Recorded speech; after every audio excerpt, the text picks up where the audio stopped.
All right, then. So on Wednesday, the focus was on seafarers as we marked the day of the seafarer on 25th of June. So that's a date for celebrating seafarers across the world. So what roles do they play? Who are the seafarers? And how can we increase the number of seafarers that we have in Nigeria? That's going to be the focus this morning as we reflect on seafarers as crucial lifelines for the sustenance of the maritime sector. And joining me on the program this morning, a prominent seafarer and one who's been there for so many years, Captain Adewale Ishola is former president, Nigerian Association of Master Mariners.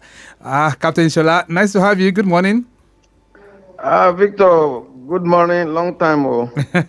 Quite a while. It's nice to have you on the program.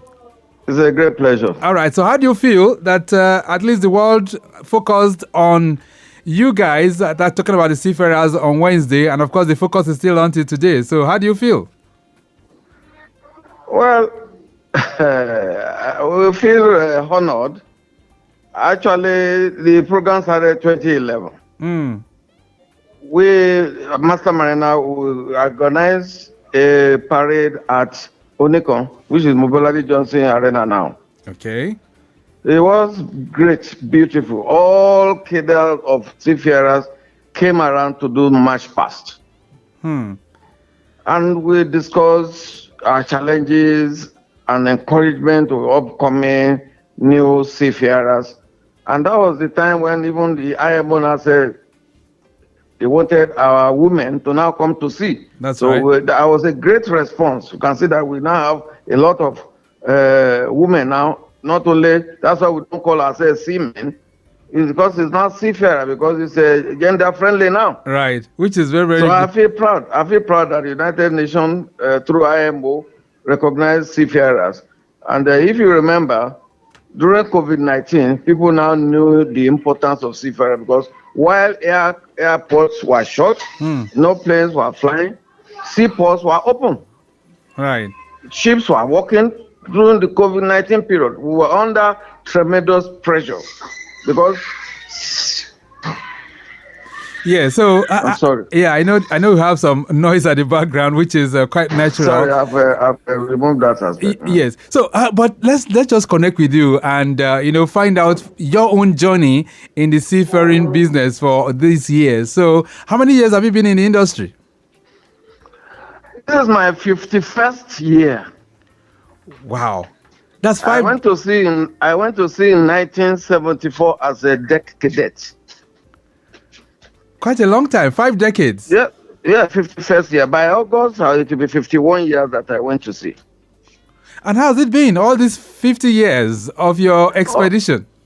Oh, it's been really rewarding. This job opened my eyes to the world. Imagine traveling around the world, you are not paying any money. You are in a free ticket to move around the world. It's been wonderful. It's been a wonderful experience. Great. All right. So I spoke to another colleague of yours on Wednesday while we're commemorating the program, who's the current president of the Nigerian Association of Master Mariners, and is actually my mate. Okay. So and he spoke glowingly of the time when you guys started and how things were at that time. So when you look at seafaring of yesteryears in comparison to today, Captain Ishola, how would you describe it? Well, to be honest with you, things have changed. Too many challenges for today's seafarers. In our time, to be honest with you, God really blessed this nation. During our time, we already had up to 24 ships going around the whole world.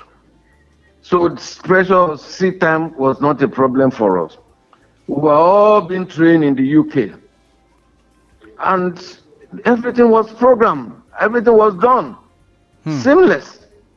But I must tell you, the present seafarers, they are having a lot of challenges, especially in the area of sea time. Right. Our Maritime Academy, our Federal College of Fisheries, and other maritime training institutions are having challenges in having sea time for their products.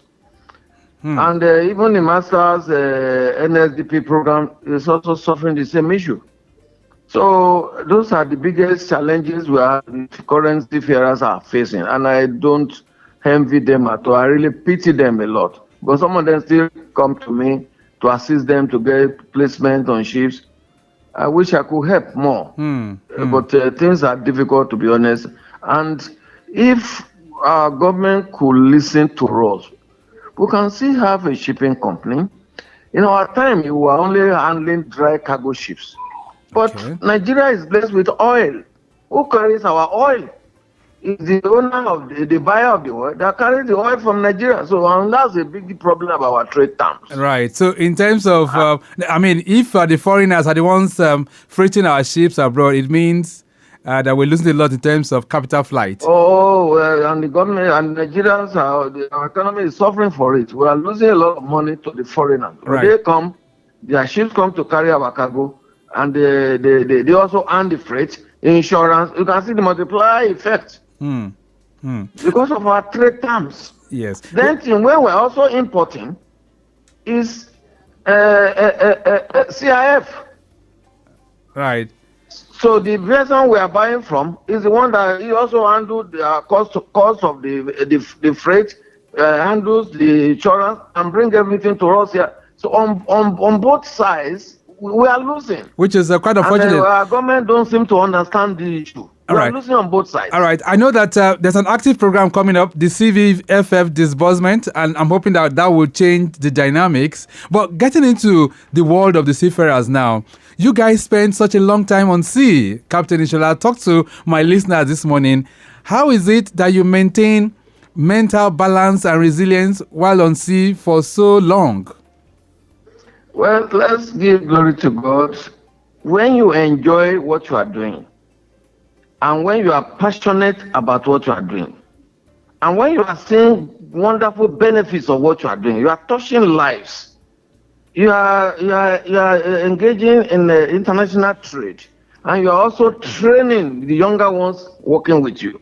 It gives you a fulfillment, and that's why you don't get bored, you don't get tired, because you have seen all over the world and you interact with different nationalities when we are working. Our ships those days we call them United Nations, because we have different nationalities of around the world working together with us, because we didn't have enough Nigerian seafarers there. Right. So how many? That has opened our eyes. It keeps you going because you are interested in what you are doing. So how many countries have you been able to sail to? Let's be honest with ourselves. Let me talk of continents. Okay, not countries. Not countries. Let me talk of continents. I think I've touched virtually all the continents except Arctic and Antarctica. Nobody can go there. Right.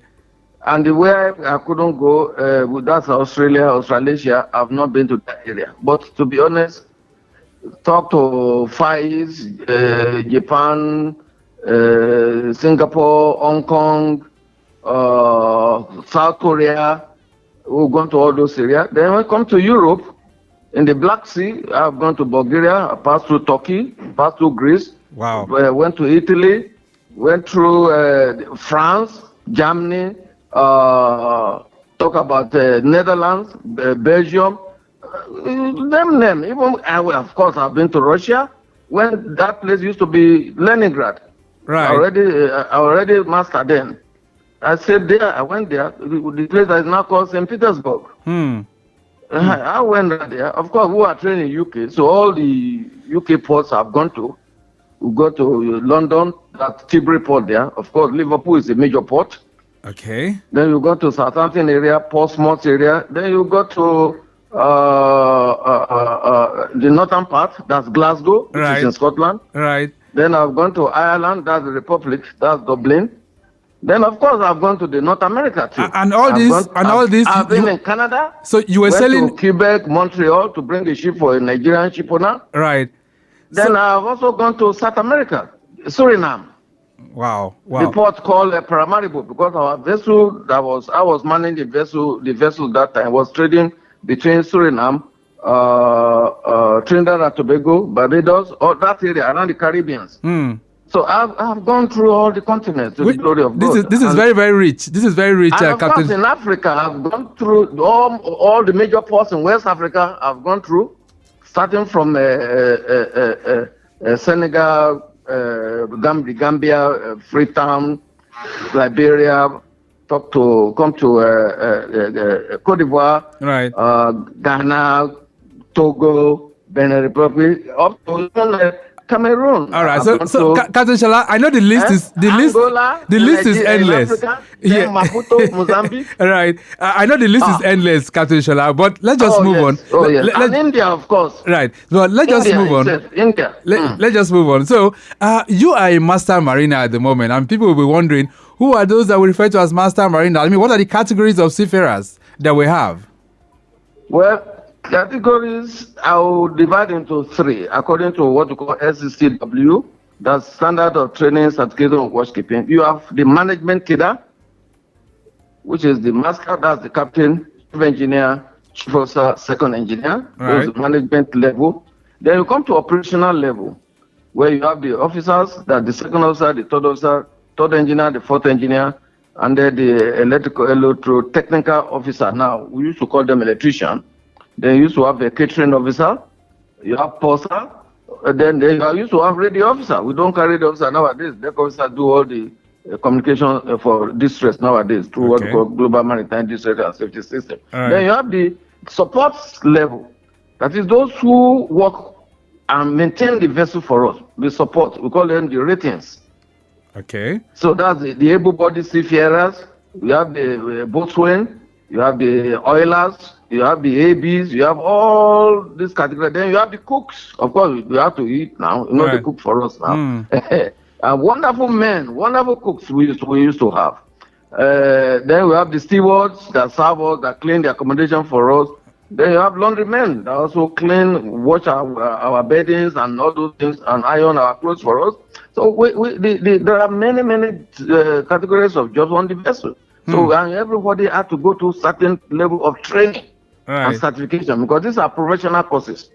It's more than going to university. It's a professional course, just like your SCCA, accounting people. Right. Those are professional courses.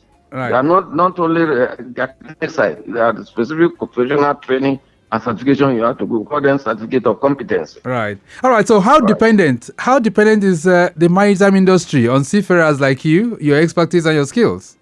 Oh my God. I'm not trying to boast. We have quite a lot of our seafarers in every aspect of the maritime institution, maritime industry. So in the maritime training, we are all there. Go to Maritime Academy, we are there. Go to Federal College of Fishery and Marine Technology, we are there. Even go to the NIOMA, that is the Institute of Oceanography and Marine Research, we are there too. Then MPA, we are there.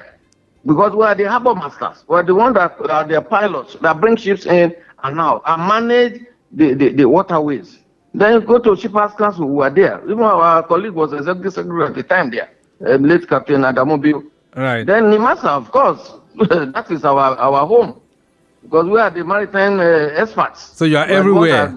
We are the ones that license ships. We are the ones that do survey on ships. Right. We are the ones that do port state control. We are the ones that conduct examination for seafarers. So we can see it. And then when you come to offshore too, the loading and the offloading of tankers, the big tankers, crude oil carriers, we're the ones that do the mooring master job. Loading, that's mooring them and unmooring them and loading them and ask them to and selling them abroad. Okay. So you can see with the impact we are making in the industry. It's quite big. All right. Then Lagos Traffic Radio 96.1 FM, Seafarers as crucial lifelines for the sustenance of the maritime sector is our focus on Maritime Today. And Captain Adewale Ishola, who's bringing his pool of wealth of over 5 decades, is taking us to the classroom this morning, and we're learning a whole lot. All right. If you want to join the conversation, feel free. That's on 08099120777. Hello there. Good morning. Yes, good morning. All right. Who am I speaking with? B. B, our regular B. How are you doing? Yeah, I'm very good. All right. So we're having a good time with Captain Ishola on the program. Yeah. You have a question for him? I'm just wondering, since the amount of time that seafarers spend, on the ship and away from their families. Do they have female seafarers, and is it advisable for a woman to get into this kind of profession? Okay, all right. Thank you very much. Pertinent question. Thank you. So, Captain Ishola, he's asking if we have enough female seafarers, considering the fact that you guys stay so long away from your families. Well, that's a sacrifice you have to make. You have to make a decision. Do you want to do the job, or do you want to work in the coast? So you have to make that decision. It's a sacrifice a man has to make. Of course, a woman also nowadays has to make. So the decision is yours. You have to know where the direction you want to go. Do you want to stay at sea, or do you want to work on land? There are opportunities. Okay. So you have to make that decision. So do we have enough women? We have quite enough. We have quite enough seafarers. We have quite enough. And most of our seafarers are also working abroad. All right. So do we have enough women? Well, they are still coming up. Okay, just a second. Let's take this call. They are not in high number yet. Let's take this call. Minute. Hello there. They are not in high number Hello, yet. good morning, sir, my boss. Yeah, good morning. It's Engineer Joseph. Oh, Engineer Joseph, where are you calling from? Please, I just want to quickly shipping this update is not about shipping update. Okay. Yes, go ahead. It's a traffic update. We consign the road rehabilitation on the Fago Bridge, which have started today. Yes. Now, the backlog now is a backlog beyond Bagada now. So I want to advise motorists coming from Third Mainland Bridge. Right. Going through, just as has been instructed before now, that I use the Ikorodu Road now, descending from Tomeland Bridge, Bagada, to Anthony to Ikorodu Road, to Maryland, to Ojota. Very, very good to go now. Very good. So motorists coming behind now, this app is very good now. To kind of discongest the traffic now, we are having at that Ogoroshoki Ifako Bridge now. All right. That's just the update, sir. Thank you very much, Engineer Joseph. Okay, so we've been talking about that construction work which is ongoing at Ifako Ugudu Bridge. So please, those of you on the Third Milan Bridge, navigate through Bagada to connect Anthony, and from there you can link up with the Ikorodu Road and head towards Ojota if you're coming towards Ojota or perhaps going towards the Ikorodu. All right, so from the Third Milan Bridge, connect Bagada, from there link up with Anthony, connect the Ikorodu Road, and proceed on your journey. Captain Ishola, are you still there? Okay, so the question we were asking before now was if we had enough seafarers, female seafarers. Well, I already answered, not enough yet. Yes, they are still growing up in number, but I think it was a lot better than when we were at sea. Okay, all right. It's a lot better. It's improving gradually. All right. Let's see if we can take some more reactions. 08099120777. And if you heard about the seafaring profession, would you like to join? This one says, good morning, Victor and Captain Ishola. Please, Captain, can you paint a picture of what life is like for a Nigerian seafarer while at sea? This is coming in from Fiyi from Oshakwa, London. Fiyi, thank you so much. So, life at sea, is it very interesting or is it boring? Well, it depends on your perception of it. Life is not a bed of roses, mind you. We know we pass through different types of weather conditions that could make life very uncomfortable for you. We pass through different seasons of the year. There are 4 seasons in the year. We're only enjoying 2 in Nigeria here. But when you go around the world, you have 4 seasons. You have the winter time. We are now in summer. Then you have autumn. Then you have spring. So we'll pass through all these seasons because we know how weather is, how time is from place to place. It will interest you that you are in Nigeria here now. If you want to go to Singapore is about 8 hours ahead of us. I cannot just wait. I'm not flying. It will take me 18 days to get to Singapore. Wow. So which means from every other day, I want to advance my clock so that by the time I get to Singapore, I'll be keeping the same time with them. So it's already evening there now because we are still in mid-morning here in Nigeria. Right. It's already evening over there. So okay. it's part of the interesting part of the job. Right. Okay, then I have another question here. It says, good morning and happy weekend. Is it true that piracy is still a threat, and how does it affect seafarers? If Yain is sending that one in. Well, that is one of the biggest threats. We are lucky we didn't meet these challenges when we were at sea. But things have really changed around the whole world. Nigeria is not only the area we have issue. There are areas in the Gulf of Guinea, which goes across west and central part of Nigeria, of Africa. Then you have the area in the Somalia waters, that's in the Indian Ocean. Then you have what we call the Malacca Strait, that's Malaysia and Indonesia. And then some other hotspots around the world. So the problem is not our problem alone. It's a universal problem. Okay. And the IMO is doing their best to tackle it.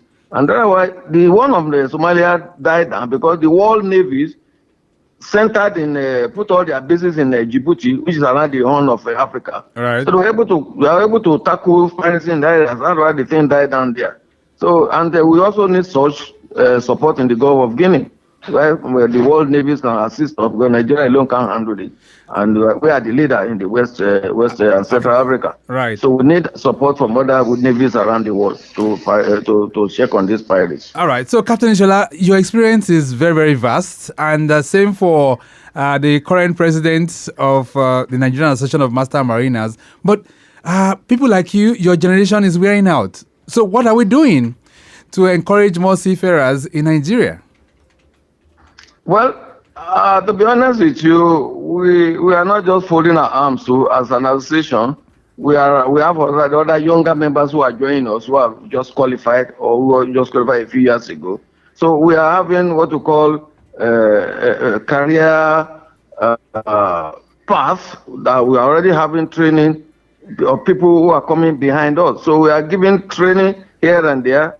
It will be interesting that most of the job I do is lecturing, that's mentoring these younger ones, so right. that we are not creating a vacuum. As we have already left the sea now, we are still involved in what is going on around us. Right. So we are still training the younger ones, we are directing them, we are also doing the examination to certify them, to make them qualified to be able to run the whole world. Which is good. So we are not folding our arms. We are doing what we call succession plan. We are doing our best in that area. So let's talk about some challenging moments for you. I know on the road, if people are driving on the road, they will talk of how successful the journey has been without any accident. If you're flying, you talk about plane crash. So for you as seafarers, talk to me. Did you have any challenging moments on the seas? Of course we do. We have what we call collision regulations. So ships do collide, just like cars also run into each other on the roads here now. And you can see what happened in the air too, that we have also such accidents. Yeah, we have occasional collision here and there because of human error. You understand what I'm saying? And then the weather too can be unfriendly at times. Okay. The weather can be unfriendly at times. And let me tell you, around the Cape of around South Africa, right, between South Africa and the Mozambique and Madagascar, that area is an area where two oceans meet. That's Atlantic Ocean and Indian Ocean, and the weather there can be very, very unstable. We have seen ships break into two in that area. Wow. Due to abnormal wave. The wave can be so high that it can cause hugging and sagging, that this vessel will be pushing up and pushing down, and it has broken some ships in the past. You have to know where to pass. Wow. So we have our challenges, okay. Like I told you, but thank God of the training. We had the sound training with sound knowledge, sound understanding of the work we are doing. So it has given us, because we went through proper training. The British training is one of the best around the world. Wow. Because you are taken through everything, right from the base up to the highest level, and you have experience of going around the whole world and doing whatever we are learned in school. You have put it into practice, which is and very you good. have moved through all the different ranks with different experiences. So it's been wonderful, and why I'm even lecturing today is the grace of God. My first job as a chief officer, which is in rank next to below the captain, right, was to train the first batch of cadets from Moro when they came to sea for the first time. That was 1980. Wow. I was a navigation instructor. Such a long time. Anyway, Yeah, so that has actually brought me to teaching. Right. That gave me that experience. Because right. I had to train them, mentor them, and most of them are already captains, and I also had an engineer instructor too. Right. So most of them are chief engineers. Okay, then. So when they see me around, they see call our instructor. So let's round this off right now. I've been a teacher all my life. Which is very good. All right, so Captain Ishola, I know there's a lot that we can really, really touch on, and we're really enjoying the pool of wealth that you're dishing out to us this morning. Quickly, this our flash update says the broken down BRT bus at Abule Ado on the main carriageway has been taken up, so it's a much better drive at that location. All right, so the final question here, Captain Ishola, if you were to sit with the president of the country this morning and he asks you, what can we do to improve seafaring for Nigerians? What would be your feed and what would be your advice to Mr. President?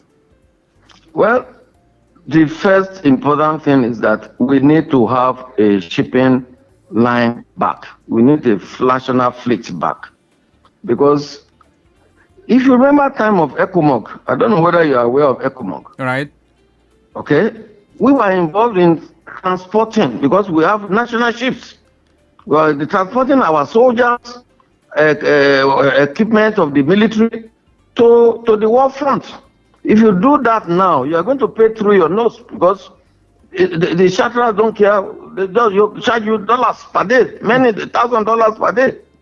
But when we had a national fleet, it was easy to commandeer any of the vessels, go there, go come here, go over there. So it's good to have a national fleet. It is a price to fly Nigerian flags around the world. Who are, if you see the respect people have for us. Flying Nigerian flags, black men, they were surprised. Right. Because they could see us anywhere, any ocean, any port around the world. Okay. The respect was there. All right. So the advice we now. want to have that respect back. Right. Let me tell people, seafaring is one of the safest means of transportation. All right. We'll leave it at that for now because of time. And I must say, I have to quickly say, if a ship breaks down, that is engine problem, the vessel will just be floating. Okay. Or the vessel can drop anchor. Or the vessel can be towed into the port to effect repairs. You are safe. All right. We'll leave you that. You cannot compare with flying in the air. I think you understand the comparison. That's right. But we have to go, Captain Ishola, because of time constraints. Thank you so much. God bless us. Thank you so much for connecting with us on the program this morning. Thank you. It's really a great pleasure for having me. All right, then. So we've looked at seafarers, seafarers as crucial lifelines for the sustenance of the maritime sector. And I can tell you, Captain Adewale Ishola, who is the former president of Nigerian Association of Master Mariners, has taken us on an excursion this morning through their world. And we can really, really appreciate what they do. We have to go. Mike James has produced the program. Maximum thanks going out to Rebecca Adamu, Assistant Director of Public Relations for the Nigerian Shippers Council. In the studios this morning, Temitope Oloruntoba and Praise Ajudie. Maximum shout out to both of you. From our social media team, we do appreciate Okpemi Shodunke and, of course, Remy Aluko. And, of course, our executive producer is Tayo Akonle. My name is Victor Oteri. Have a splendid weekend. Bye. Nigerian Shippers Council.